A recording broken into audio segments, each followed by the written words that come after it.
What's up, guys? So today I want to talk about something that I kind of touched on briefly on my Instagram maybe last month. I know it was a while ago in like the world of social media, but what I want to talk about is my first experience with competing.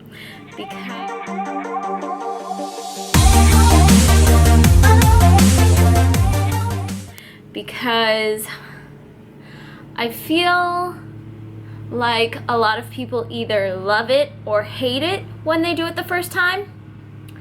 And my first experience was kind of a little bit of both. And that's really what I think influenced me to get into this industry in the first place. So that's what we're going to talk about today with Monster. So I've mentioned it before. My first show was in 2013, September of 2013. I don't remember what it was called because they have actually changed the name of that show since. It's 2016 now, so it's been about 3 years. 3 years. I can't math, I'm sorry. It's been about 3 years since my first show.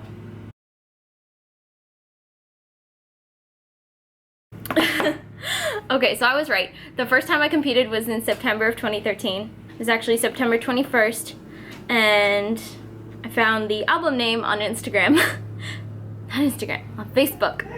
So the show was called the Brandywine Cup. It was an NPC show.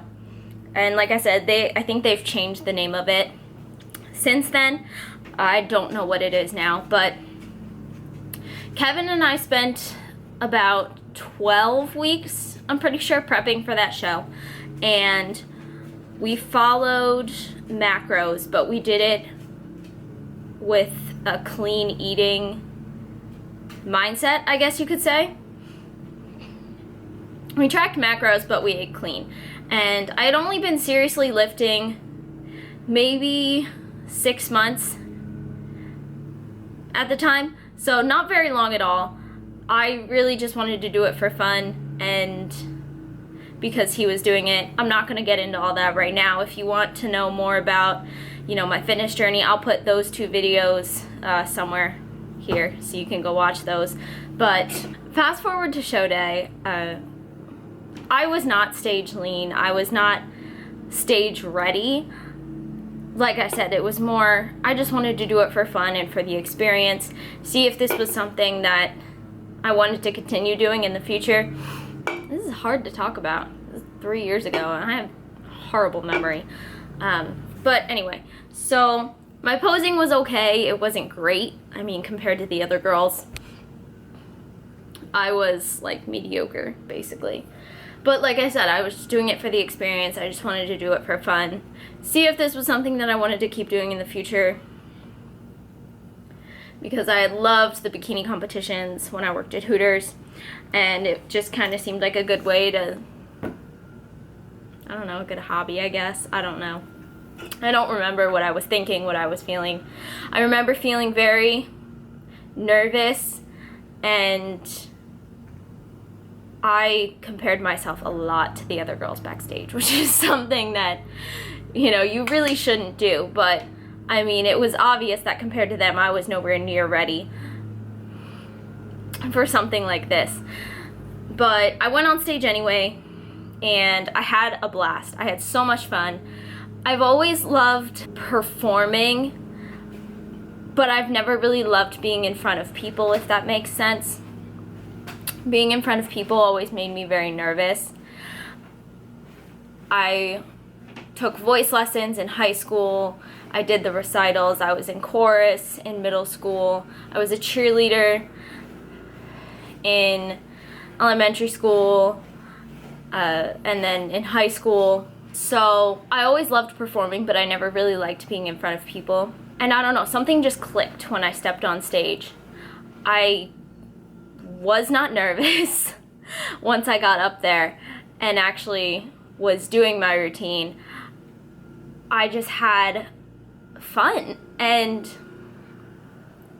I don't know, there's no way to describe accurately the feeling of being on stage and knowing that you worked so hard to get there, because regardless of the fact that I wasn't lean enough or I wasn't, you know, ready to compete at this kind of level, like I said, there's just no way to describe it.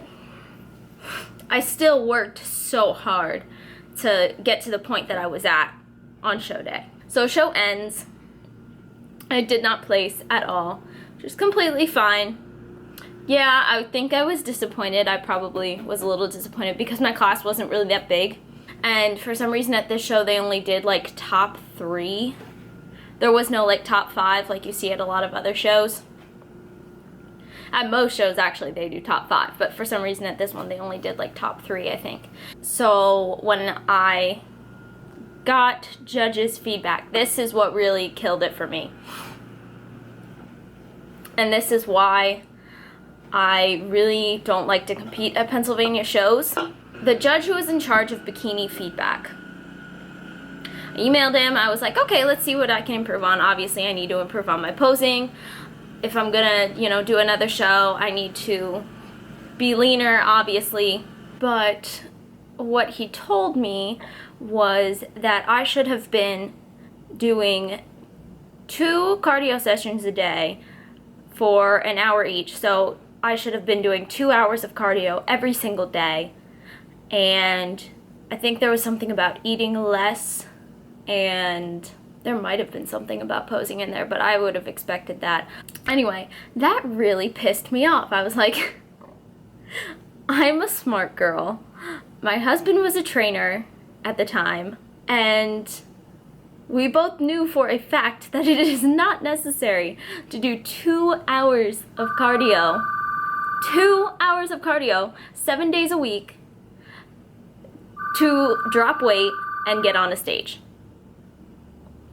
Correct me if I'm wrong, but that seems a little obsessive and unhealthy and kind of like a disorder. Now, I realize there are times when certain competitors, you know, they need to do a lot of cardio to get to where their body needs to be. Fine. But I've never heard of someone doing 2 hours of cardio 7 days a week, eating like 1,400 calories, and that's how they stepped on stage.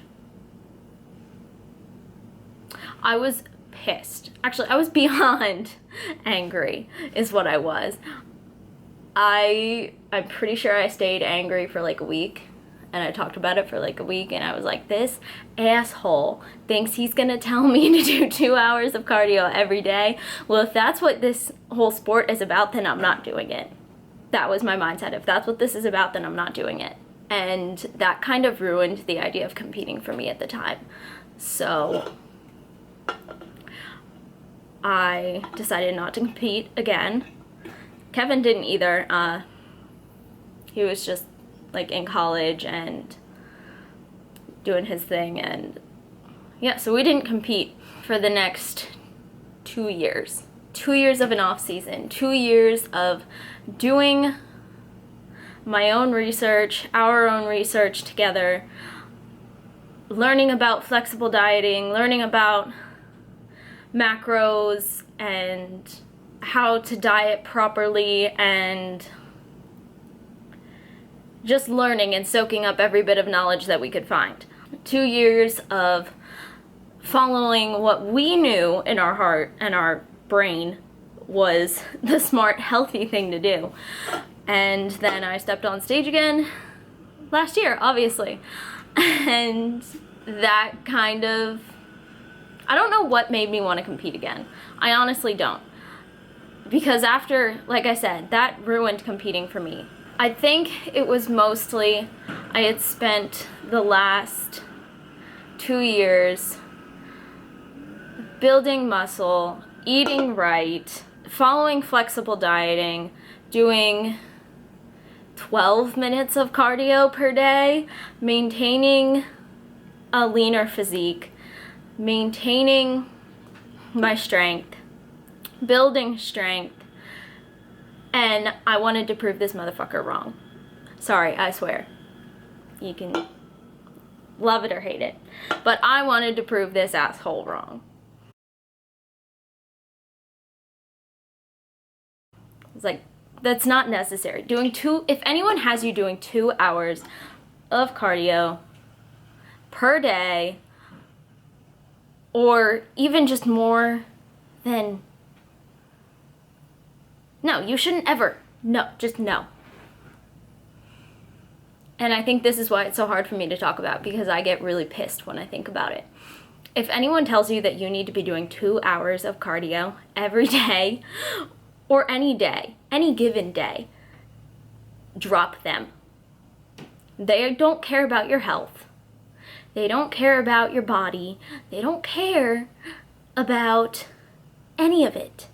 They just want your money, and they want their name to look good when you step on stage and you're like, and on social media you say, oh, this was my coach, you know, look at me, I placed. No. Just no. You don't need to do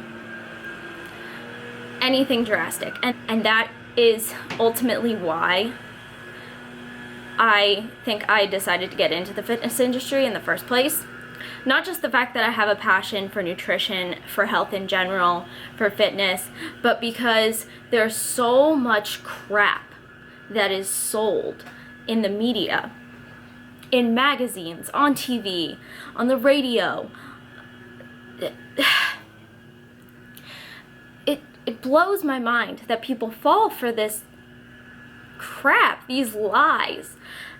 When there's so much information out there, all you have to do is Google it, and you can find the truth. You can find the scientific evidence that proves, you know, ultimately fat loss is about calories in versus calories out. It has nothing to do with how much cardio you're doing, what you're specifically eating. You don't have to eat tilapia and broccoli for every single meal. I'm sorry, but you don't. Guess what? I eat Oreos and I eat English muffins, and I haven't cut anything out except the things that my body doesn't like to digest. When I cut out gluten 5 years ago, it was because my body didn't like gluten. Well, guess what? Now my body likes gluten again, and it hates lactose. So I cut out dairy. Ooh. This is turning into way more of a rant than I wanted it to be, but like I said, it's really hard for me to keep my thoughts straight when I get so angry just thinking about it. But that's ultimately why I do what I do, and this is why I compete, and this is just why. I want to show you guys that you don't have to do anything extreme to reach your goals. You don't have to do excess cardio. You don't have to do, you know, a bunch of silly ab exercises that some magazine tells you to do.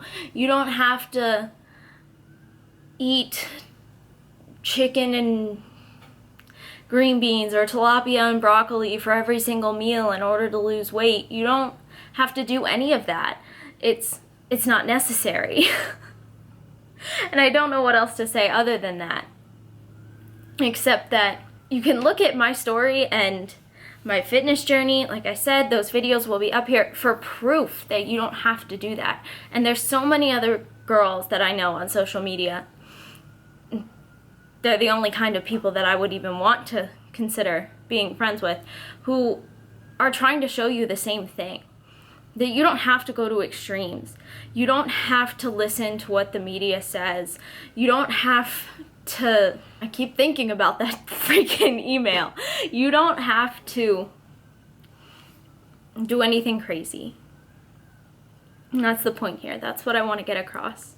You don't have to do anything crazy to reach your goals. Whether that's to run a 5K or to compete in a bodybuilding show or just to lose weight in general. Like, you don't even have to step on stage to be fit. That doesn't matter. is like, yeah, competing is my passion, and so is health and fitness. But competing and health in general are two completely different things. And I'm just trying to show that you can do it in a healthy way. So, I don't know what else to say other than that. I try to show through my social media when I'm in prep that you can do it in a healthy way without going to extremes. And even now that I'm pregnant, I still want to show you guys that you can do literally whatever you want to do, and you don't have to stick to what the media says is okay, is gonna work, because it's a bunch of lies. I'm flexibly tracking macros right now, and I'm still lifting heavy, and I'm still doing everything that I used to do. I shouldn't even say used to, because I'm still doing it. And I get asked all the time when I'm at work, because all our regulars know that I do bodybuilding and I compete and that I'm a trainer, and they're like, is that safe for you to keep lifting? And I'm like, yes. How? It just blows my mind that people still don't get it. It's 2016 and you still don't get it. Well, I want to get the point across. So I think I'm going to end this video here, because like I said, this is getting way more ranty than I ever wanted it to be. I just wanted to share my experience with my first experience with competing and why I do what I do.